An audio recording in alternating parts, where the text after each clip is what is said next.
Already सुन चुके हैं, तो आप लोग उस मेंटेलिटी में नहीं हो कि आप कुछ सुनो। एक छोटी सी स्टोरी सुनते हैं, ठीक है? सुननी है सबको स्टोरी? ओके, तो सिट क्वाइट, एकदम शांति से बैठना है, स्पाइन इरेक्ट, अपनी रीढ़ की हड्डी सीधी कर लो सब लोग, एंड क्वाइटली सुनना क्या बता रहे हैं। देखो, पहले के ज़माने में जैसे मैडम ने बताया, स्कूल तो हुआ नहीं करते थे, उस टाइम हुआ करते थे आश्रम, है ना? और आश्रम में रहते थे गुरु लोग, कुल गुरु, है ना? तो ऐसे ही एक आश्रम था और एक राजा थे, उनको अपने बच्चे को उस आश्रम में एडमिशन दिलवाना था। लेकिन अभी जैसे एडमिशन प्रोसेस इजी हो गई है ना, उस टाइम इतनी इजी नहीं थी। अभी भी आप किसी स्कूल में, अच्छे स्कूल में जब एडमिशन्स के लिए जाते हैं तो you have to face the interview, आपको इंटरव्यूज देने होते हैं, आपके पेरेंट्स को इंटरव्यूज देने होते हैं। द सेम वे आश्रम में एक राजा के बेटे को एडमिशन लेना था, तो उसके लिए छोटी सी एग्जाम होने वाली थी। एग्जाम थी पेशेंस से रिलेटेड, मतलब उसका संयम, वो कितना शांत रहता है। The child was of only 5 years, 5 साल का बच्चा था। ओके, एज यू नो कि प्री प्राइमरी बच्चे कितने ज़्यादा हाइपर एक्टिव होते हैं। तो वो राजा का बेटा घर से निकलने वाला था अपने आश्रम जाने के लिए। अब छोटे बच्चे जब स्कूल आते हैं और उनके सामने अगर पेरेंट्स खड़े हो तो वो रोने लग जाते हैं, और क्योंकि उसका फर्स्ट डे था तो उसके मम्मी पापा छुप गए, उसके सामने आए ही नहीं। एक घोड़ा लेकर उनका एक सेवक आता है, सेनापति, और वो उस छोटे से 5 साल के बच्चे को उस घोड़े पे बिठाता है और आश्रम ले जाता है।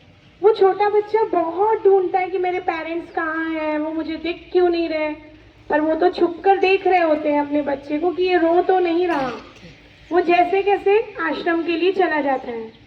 आश्रम पहुंचने के बाद वो सेनापति उसको वहां उतार देता है और खुद हॉर्स लेकर रिटर्न आ जाता है।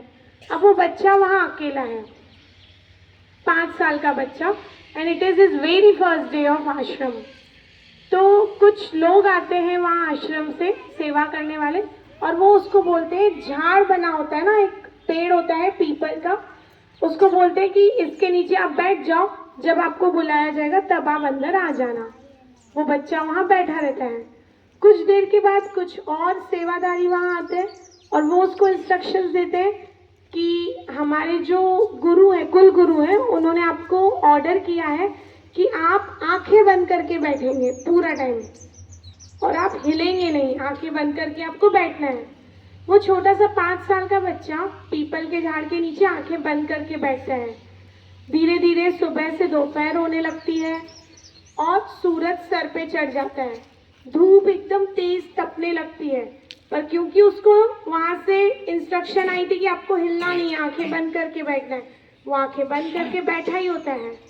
इतनी धूप तपती है, उसको पसीना आता है, बट वो मूव भी नहीं करता। थोड़ी देर के बाद सूरज ढलने लगता है, उसको भूख लगने लगती है, फिर भी वो मूव नहीं करता, क्योंकि उसको इंस्ट्रक्शन आया होता है कि आपको आंखें बंद करके ही बैठना है। धीरे धीरे शाम के टाइम बादल आते हैं आसमान में, फिर जोर से बारिश होने लगती है। वो छोटा बच्चा उसी पोजीशन में बैठा रहता है, वो बिल्कुल नहीं हिलता। जैसे ही बारिश बंद होती है, क्योंकि वो पेड़ के नीचे बैठा था, वहाँ बहुत सारे कीड़े मकोड़े, पता नहीं छोटे छोटे इंसेक्ट्स उसकी बॉडी पे चढ़ने लग जाते हैं, फिर भी वो आंखें नहीं खोलता।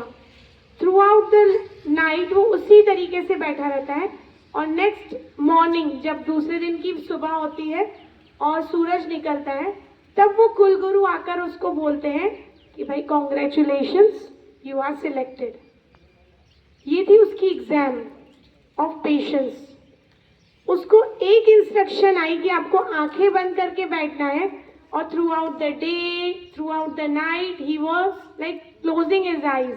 उसने बिल्कुल आंखें खोलकर नहीं देखा, और ना ही उसने किसी चीज के लिए मूवमेंट की, ना उसने किसी चीज की डिमांड की। उसके बॉडी पे इंसेक्ट्स चढ़े, फिर भी उसने कुछ नहीं बोला, because he wanted to take the knowledge, education लेना था उसको। नाउ थिंक ऑफ यू, अब अपने बारे में सोचिए। आज तो इवेंट है, यूजुअली तो हम बिल्कुल चुप नहीं बैठते, हमारे अंदर पेशेंस है नहीं। और आज जब इवेंट है हमको कुछ देर, मतलब I guess for 1 hour, for 1.5 hour हमको साइलेंट बैठना है। हम में से कितने लोग बैठे हैं? और मैक्सिमम आई ऑब्जर्व कि आपका जो बॉडी पॉस्चर है ना वो हिलता ही रहता है। यू मूव, कभी आपका यहाँ पेन होता है, कभी आपका वहाँ पेन होता है। इट मीन्स आपका आपके फिजिक के ऊपर और माइंडसेट के ऊपर कंट्रोल ही नहीं है। अगर छोटा सा 5 साल का बच्चा अपने माइंड पे कंट्रोल करके थ्रू आउट द डे और थ्रू आउट द नाइट बैठ सकता है, तो हम भी अपने अंदर पेशेंस क्रिएट कर सकते हैं। And patience is the key. देखिए, जब तक आप अपने अंदर पेशेंस क्रिएट नहीं करेंगे ना, you can not learn anything in your life. आप कुछ भी नहीं सीख सकते। तो आज का गुरु पूर्णिमा का एक छोटा सा मैसेज है। Even if you are in the class, even if you are in the recess, आप कहीं पे भी है, स्कूल प्रेमाइसेस में या घर में है, अपने अंदर पेशेंस लाइए। जो चीज़ जहाँ जितना बोलना है, जितना कम बोलना है, हम उतना कम बोलेंगे और अपने अंदर पेशेंस क्रिएट करेंगे। Before I end up, I wanted to tell you one line I have heard in my childhood. मैंने बचपन में एक लाइन सुनी थी, मुझे बड़ी अच्छी लगती है। गुरु गोविंद दो हूँ खड़े, काके लागू पाए, बलिहारी गुरु आपके, गोविंद दियो बताए। एक साइड गुरु खड़े थे और एक साइड गोविंद, मतलब भगवान। हम सबको बचपन से सिखाया जाता है कि भगवान को वर्शिप करो, है ना, मूर्ति पूजा सिखाई जाती है हमको। अगरबत्ती जलाओ, माला पहनाओ, हम भगवान को पूजते हैं। लेकिन भगवान के बारे में हमको बताया किसने है? गुरु, है ना, जो देह रूप में हमारे सामने होते हैं। तो गुरु कैन बी एनीवन, गुरु कोई भी हो सकता है, कोई भी। He can be elder than you, he can be younger than you, he can be of your friend, कोई भी हो सकता है। आपसे छोटे लोग भी आपको कुछ सिखा सकते हैं, वो भी आपके गुरु ही हैं। आपसे बड़े तो आपको सिखाते ही हैं, वो तो आपके गुरु ही हैं। And above all, your parents are the first gurus of your life. आपकी मदर, जिसने आपको बोलने, चलने और हर चीज़ का सलीका सिखा, शी इज योर फर्स्ट गुरु।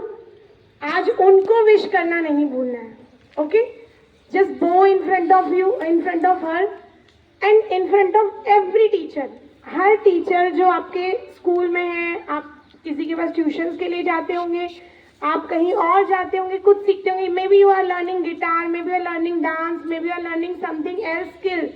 हर उस गुरु को आज थैंक यू बोलना है, because today is the day of gratitude. आज ग्रेटिट्यूड का दिन है।